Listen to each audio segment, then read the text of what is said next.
If your baby seems mostly calm all day, and then suddenly every evening feels like nothing you do is enough, I want you to hear this first. This doesn't mean you're doing anything wrong, but understanding why this happens, and what actually helps, can make evenings feel a lot less overwhelming. If evenings are the hardest part of your day, you are not alone. So many parents tell me that once the sun starts to go down, their baby becomes fussier, harder to settle, and cries more, sometimes no matter what they try. And that can feel exhausting, confusing, and honestly a bit discouraging. You might be wondering, are they overtired? Are they hungry again? Is something wrong with my baby? Or even, why can't I calm them like I did earlier? I want to gently reassure you. Evening fussiness is incredibly common in babies, especially in the first few months of life. It's not a sign that your baby is unhappy with you, and it's not a sign that you've failed during the day.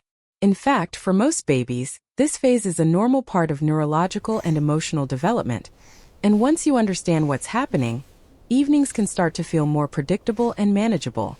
Let's talk about why babies often cry more in the evening. There isn't just one reason.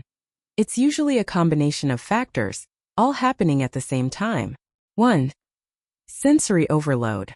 Throughout the day, your baby is taking in an incredible amount of information. Light, sounds, faces, movement, new experiences. Even if your baby has had a quiet day at home, their brain is still working hard. By evening, that developing nervous system can feel overwhelmed, and crying is one of the few ways your baby can release that tension. 2. Immature nervous system. Babies are not born with the ability to regulate their emotions or their stress levels. That skill develops slowly over the first few years of life. So when your baby feels overstimulated, tired, or uncomfortable, they can't calm themselves, they need help from you. Evening crying is often a sign that your baby's system is saying, I've had enough for today. 3. Buildup of tiredness. Sleep pressure builds gradually across the day. By evening, many babies are very tired, but being tired doesn't always make it easier for them to fall asleep. For some babies, overtiredness actually makes settling harder, leading to more crying rather than less. 4. Normal circadian rhythm development. A baby's internal body clock is still developing, especially in the first 3 to 4 months. This means evenings can feel confusing to their body, not fully day, not fully night, which can increase fussiness. 5. The witching hour is real. Many babies experience a predictable period of increased crying in the late afternoon or evening. This is sometimes called the witching hour, and while the name sounds dramatic, it's simply a pattern seen in many healthy babies. Importantly, this crying is not caused by something you're doing wrong. When a baby cries more in the evening, it's natural to want to fix it quickly, but there are a few very common responses that, while understandable, don't usually help, and can sometimes make things harder. Mistake 1. Constantly changing strategies. Rocking, then feeding, then bouncing, then changing rooms, then offering a toy, all within a few minutes. While your intention is loving, too many changes can increase stimulation, which can overwhelm your baby even more. Mistake 2. Assuming crying always means hunger. Evening cluster feeding can be normal, but not all evening crying is hunger. Repeatedly offering feeds when your baby isn't hungry can sometimes lead to discomfort, gas, or frustration for both of you. Mistake 3. Trying to push through bedtime. Keeping your baby up because you hope they'll sleep better later often backfires. Overtired babies usually cry more and settle less easily, not more. These aren't mistakes because you're doing something wrong. They're simply very human reactions when you're tired and want your baby to feel better. Now let's talk about what actually helps, and why it works. You don't need to do all of these perfectly. Think of them as gentle tools you can try and adapt to your baby. 1. Create a predictable evening wind down. Babies thrive on predictability, even when they're very young. This doesn't need to be a strict routine, just a familiar sequence. Dim the lights. Lower noise. Slower movements. Calm voices.